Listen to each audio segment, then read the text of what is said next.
because this ain't cool. People were upset. People were upset, and I was not expecting it. So, I mean, it's very wonderful. That whether you agreed with her politics or didn't, you can't deny that she did so much in so little time, and the musical really focused. RachelZegler was once hailed as the future of Hollywood. Handpicked by Steven Spielberg, embraced by Disney, and poised to become the next Jennifer Lawrence, she was the industry's golden girl. But in just a few chaotic years, she didn't just lose it all, she torched it, publicly and dramatically. From red carpet fiascos to controversial political statements, Rachel didn't simply make mistakes, she imploded. So how does someone go from being Hollywood's most promising starlet to one of its most polarizing figures? You're about to find out. She wasn't born into celebrity, but you'd never know it from the way she shot to fame. When I was a kid, I really wanted to be an astronaut, and then I saw Apollo 13 and thought, better not, and then... Born in 2001 in New Jersey to a Colombian mother and Polish father, Rachel grew up in a typical suburban setting. But from an early age, it was clear, she was anything but typical. She was the classic theater kid, singing show tunes at lunch, throwing herself into school productions, and living for the stage. Her talent, undeniable. Her drive, even stronger. While most teens were still figuring out who they were, Rachel had already set her sights on stardom. She launched a YouTube channel as a teen, confidently covering Disney and Broadway hits, each video a declaration. I was born for this. And overwhelming, isn't it? I think it's only weird and overwhelming because it's the first. Then, in 2018, lightning struck. Steven Spielberg, yes, the Steven Spielberg, announced an open casting call for his long-awaited remake of West Side Story. No Hollywood gatekeeping, no agency middlemen, just raw talent. Rachel saw her shot, and she took it. From her bedroom, she recorded a simple audition tape, just her, a camera, and her voice. That was all it took. Out of more than 30,000 auditions, Spielberg chose her. A complete unknown. No film credits, no industry connections. Just a teenage girl with a dream, and a voice that stopped Hollywood in its tracks. So when Steven Spielberg, of all directors, cast you, how long did it really take for it to sink in that this... RachelZegler landed the role of a lifetime, Maria in West Side Story, the lead in a major studio film directed by none other than Steven Spielberg himself. When the film premiered in 2021, the reviews were glowing. Critics praised her performance. Spielberg called her a revelation. Industry insiders were buzzing. She was being hailed as the next Jennifer Lawrence, a fresh, dynamic talent who could anchor a blockbuster and win an Oscar in the same breath. But there was a catch. While critics loved the film, audiences didn't show up. Despite all the hype, West Side Story flopped at the box office, losing tens of millions for the studio. Rachel didn't seem fazed. After all, in Hollywood, critical success can be just as powerful as commercial success, especially when it launches your career. Goodness me, I mean, what's that phrase that they say, you know, if it ain't broke, don't fix it? Well, this was something that... And it did launch her career. Rachel had it all, the voice, the face, the raw star power, and now the support of two of Hollywood's biggest empires. Disney came calling, then DC.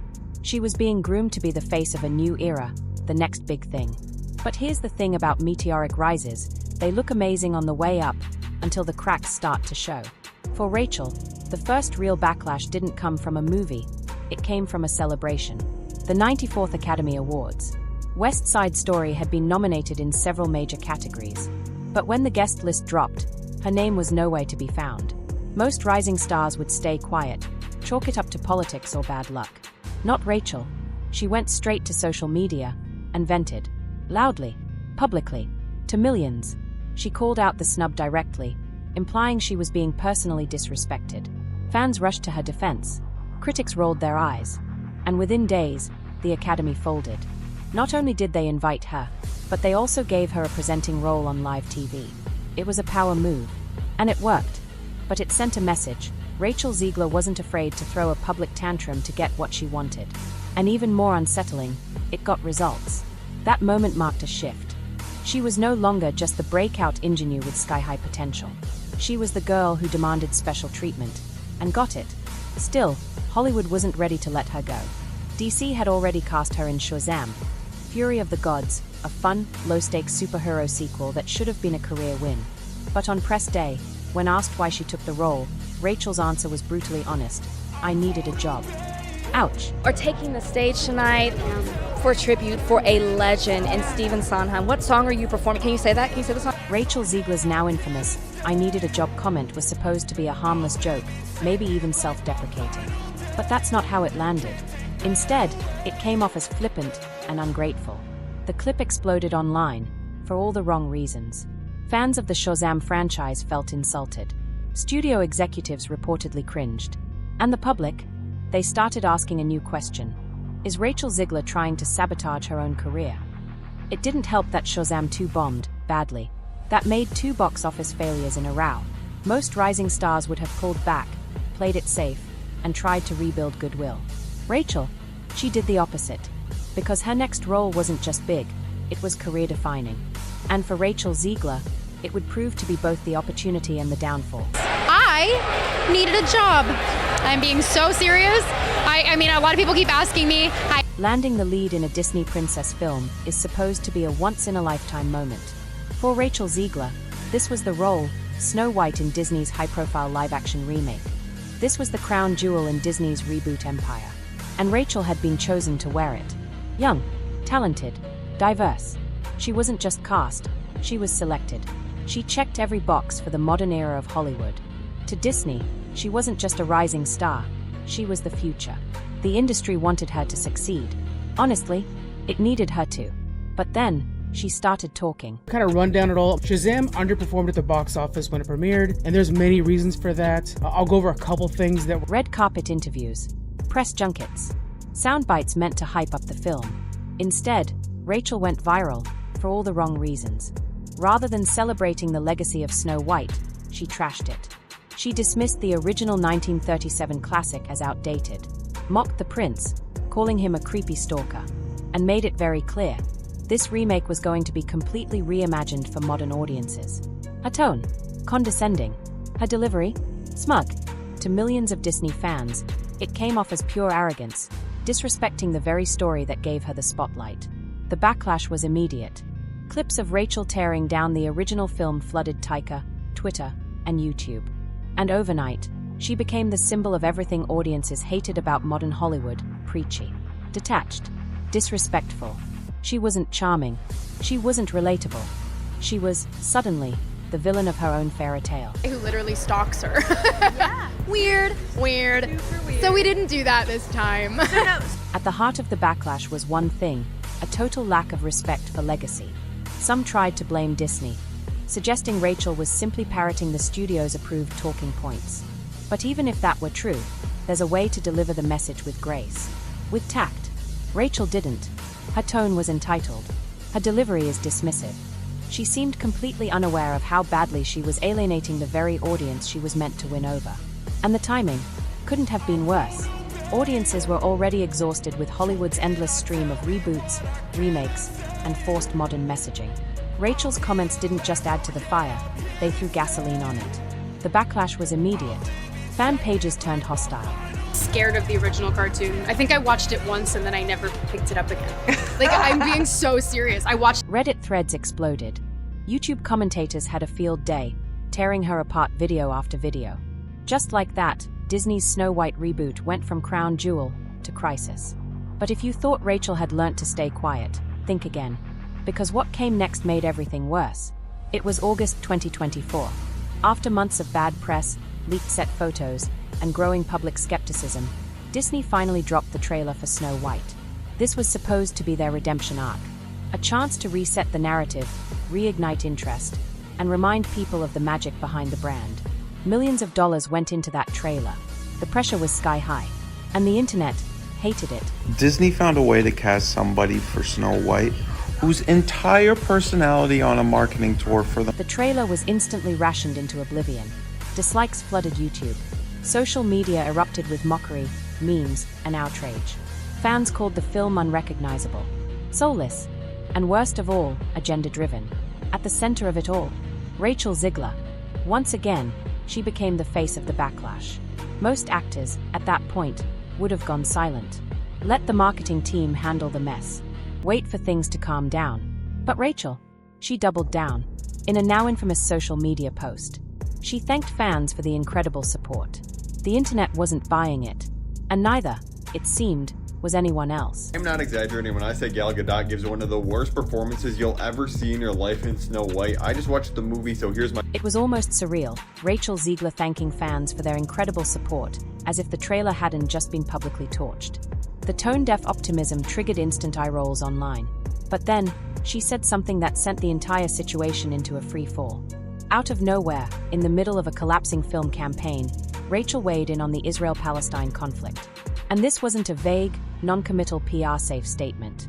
It was bold, direct, unapologetically political, on a centuries-old issue that has divided nations, destroyed careers, and ignited global outrage. She dropped it in front of millions of followers, many of whom were already sharpening their knives. The backlash was immediate. Supporters called it brave, critics called it reckless.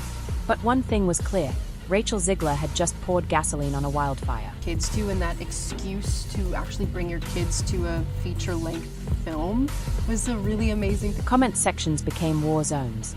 News outlets across the globe picked up the story. The film's already struggling trailer, now completely buried beneath controversy. Inside Disney, panic turned into fury. This wasn't a PR hiccup anymore.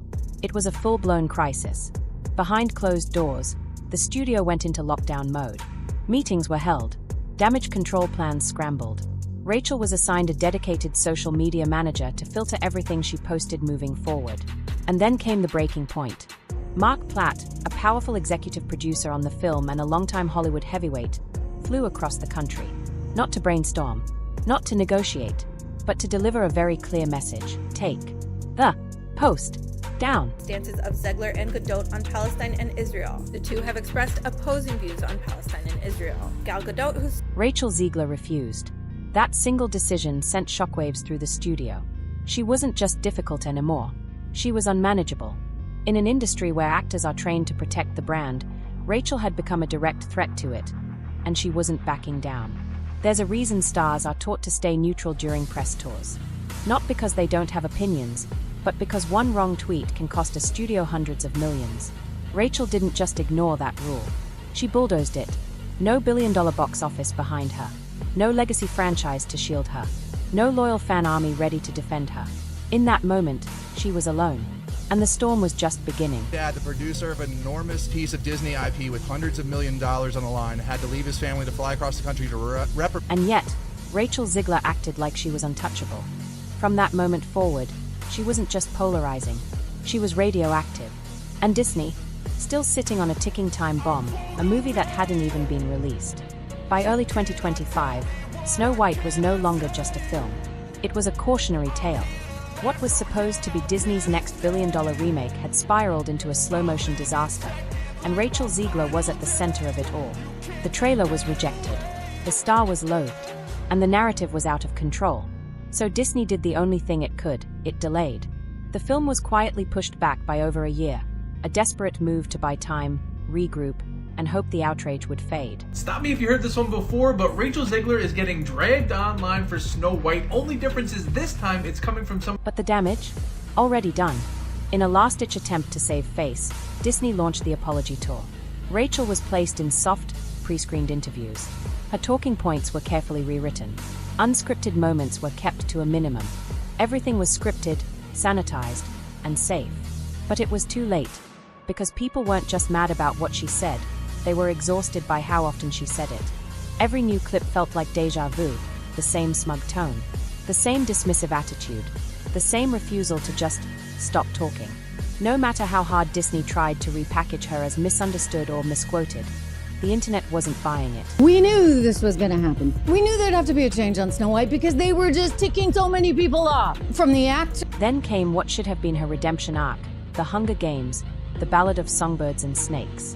Released in late 2023, the film gave Rachel a second chance, a major franchise, a loyal fan base, and a clean slate. And it almost worked. The movie performed decently. Critics were lukewarm on her acting, but at least she wasn't being outright booed. For a brief moment, it looked like maybe, just maybe, there was still a path forward. But it didn't last, because every time Rachel went off script, the backlash returned. Every unsupervised interview reignited headlines. Every unfiltered moment brought the firestorm back. And then came the final blow. Reports surfaced of tensions within the Snow White cast, more political disagreements, more drama. One insider described the atmosphere at the 2025 Oscars as so tense, you could cut it with a knife. Any goodwill Rachel had managed to claw back was gone. And now, with the film's long-delayed release date finally arriving, Disney was staring down the one scenario it had spent years trying to avoid, a massively expensive blockbuster, led by an actress the public actively despised. And when Snow White finally hit theaters in March 2025, it wasn't a comeback. It was a massacre.